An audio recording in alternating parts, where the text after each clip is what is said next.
இன்றே டவுன்லோட் செய்து உங்கள் ஃபேவரட் ஷோக்களை என்ஜாய் பண்ணுங்க. வயசாயிடுச்சு, பேசினா கேட்டுட்டு கம்முன்னு போயிடுவாங்கன்னு நினைச்சிட்டீங்களா? அவங்களுக்கு நாங்க இருக்கோம். என்ன பேசணுமோ எங்க கிட்ட பேசுங்க. அதுக்கு தான் நாங்க 4 பேரும் வந்திருக்கோம்.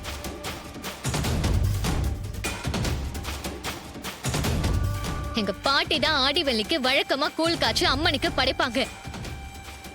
இந்த வருஷம் அவங்கள செய்யக்கூடாதுன்னு சொன்னீங்களாமே, எங்க பாட்டிக்கான மரியாதை கிடைச்சுதான் ஆகணும். அது கிடைக்காம நாங்க இங்க இருந்து போக மாட்டோம்.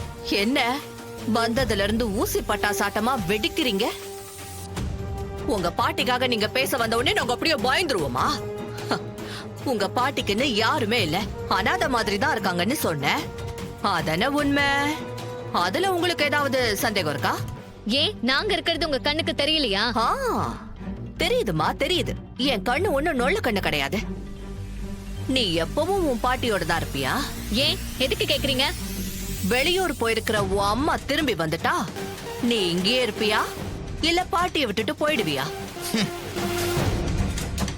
இங்க பாருங்க, அதெல்லாம் உங்களுக்கு தேவையில்லாத வேலை. நாங்க பக்கத்து ஊர்ல இருந்தா இவங்க எங்க பாட்டி இல்லைன்னு ஆயிடுமா?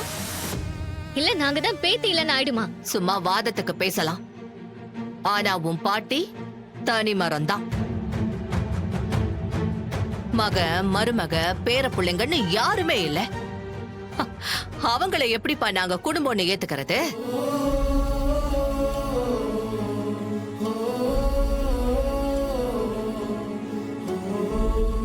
உங்க பாட்டி ராசி கெட்டவ.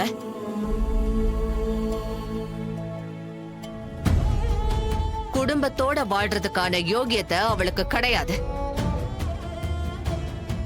அம்மனுக்கு கூழ் காய்ச்சி படைக்கிற அருகதை அவளுக்கு சுத்தமா கிடையாது.